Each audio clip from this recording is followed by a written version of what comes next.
Hello. Hi, it's Oman magazine. Please come in.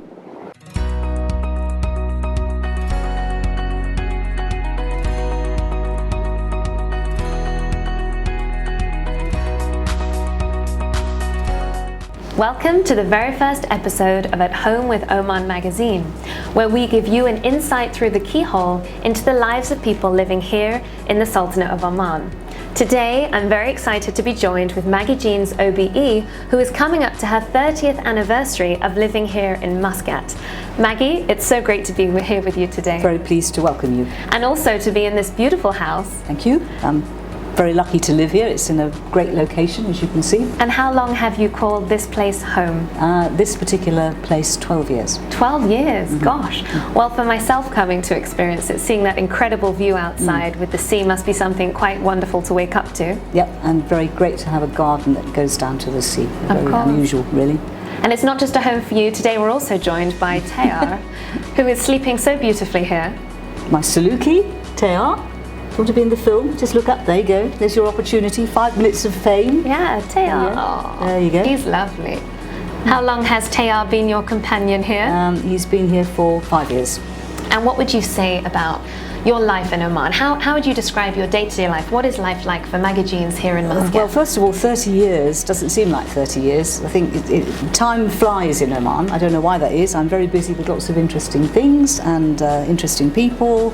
It's almost hard to comprehend that I've spent almost half my life here. Yeah. So my life's full of all sorts of things. Of course. Well, you're a very busy woman outside of your main business, Al Manahil Books. Why is it, do you think, that you keep so busy in your day-to-day life?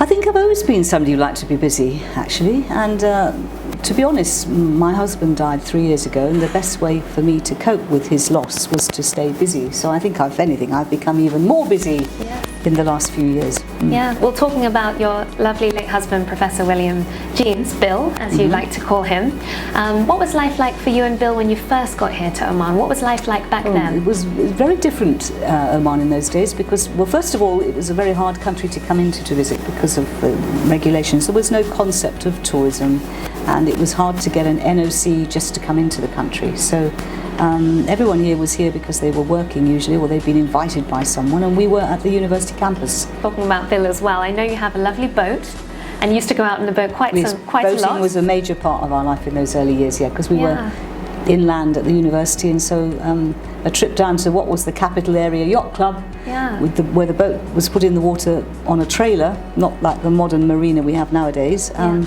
That was a very good way of passing the weekend and entertaining friends. Well, recently you've also told me a bit about bringing together some of those other people that have lived here during the 80s, during the 90s, the original Musketeers, I believe you're calling your group. There are surprisingly a lot of people, if you cast around, who've lived in Oman even longer than I have. Gosh. And so it's I thought because of the Golden Jubilee year coming up in 2020, it was a good time to gather everyone together into a group of 50, ideally, or more if more appeared. But that was the idea, and call us the name, obviously, the Old Musketeers. I know a lot about yourself in terms of going to the opera house and enjoying art and culture, and this house has so many pieces of art and a lot of wonderful programs from the Royal Opera House and guests that have visited and people that you've met during your time here. What would you say for people considering coming to Oman as a destination? I think it's a wonderful place to visit. Yeah. Lots and lots to see and do here. Well, I'm very glad that you're reading books and also encouraging others to do so. Very much so. Especially the next generation. It's fantastic. Yes. Yeah.